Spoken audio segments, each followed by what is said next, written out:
Hi friends, आप सबों को एक बार फिर से स्टॉक बास्केट बाय ज्ञान चैनल में स्वागत है। आप सबों से रिक्वेस्ट है कि इस चैनल को अपना प्यार दें और शेयर एंड सब्सक्राइब करें। आज हम जिस रिजल्ट के बारे में चर्चा करने जा रहे हैं वो एल&टी की सब्सिडियरी कंपनी LTI माइंडट्री की है। लार्सन एंड टर्बो की ये सब्सिडियरी कंपनी LTI माइंडट्री है, जो कि एक MNC IT कंपनी है। तो चलिए हम उस रिजल्ट के मेन स्क्रीन पे चलते हैं। तो हम आ चुके हैं अपने मेन स्क्रीन पे। LTI माइंडट्री का रिजल्ट 23 अप्रैल 2025। फर्स्ट पेज में क्या है वो मैं हाईलाइट करता हूँ। डिविडेंड आप यहाँ पे देख रहे हैं। Board of directors have recommended a final dividend of ₹45। मतलब कि ₹1 का फेस वैल्यू है, उसके बदले आपको एक इक्विटी शेयर के बदले आपको ₹45 आपको डिविडेंड दिया जाएगा। डिविडेंड डे का रिकॉर्ड डेट क्या है, तो यहाँ पे आप देख पा रहे हैं कि ये 1 महीने के अंदर आपको will be paid with in 30 days from conclusion of the AGM annual general meeting. ये 30 दिन के अंदर में आपको, आपके अगर डीमैट में LTI माइंडट्री का शेयर है तो जितना नंबर ऑफ क्वांटिटी आपके पास शेयर है उससे ₹45 से मल्टीप्लाई कर दे, आपको उतना क्रेडिट कर दिया जाएगा 1 महीने के अंदर में। चलिए हम रिजल्ट की तरफ बढ़ते हैं। तो ये रिजल्ट है हमारा LTI Mindtree. Consolidated financial result के पेज पे आ चुके हैं। आप जैसा देख पा रहे हैं 31 मार्च 2025 ये Q4 है, ये Q3 है और ये लास्ट मार्च 2024, एक साल पीछे की। तो हम सबसे पहले देखेंगे revenue from operation. Revenue from operation कैसा रहा, तो आप Q4 में 97,717 करोड़, आप इसे मिलियन करोड़ में आप समझेंगे।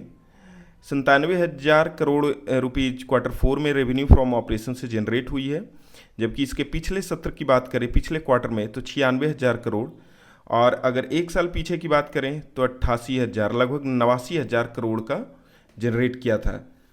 अगर हम क्वार्टर ऑन क्वार्टर की बात करें तो थोड़ा सा बढ़ता हुआ दिख रहा है, और अगर ईयर ऑन ईयर की बात करें तो लगभग 10% का ग्रोथ दिख रहा है रेवेन्यू फ्रॉम ऑपरेशंस में।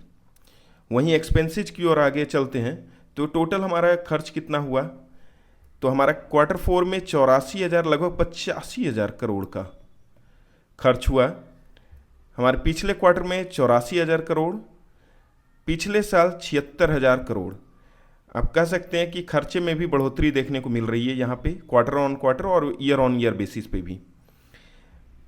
अब हम जो सबसे इम्पॉर्टेंट पॉइंट है वो देखते हैं, नेट प्रॉफिट।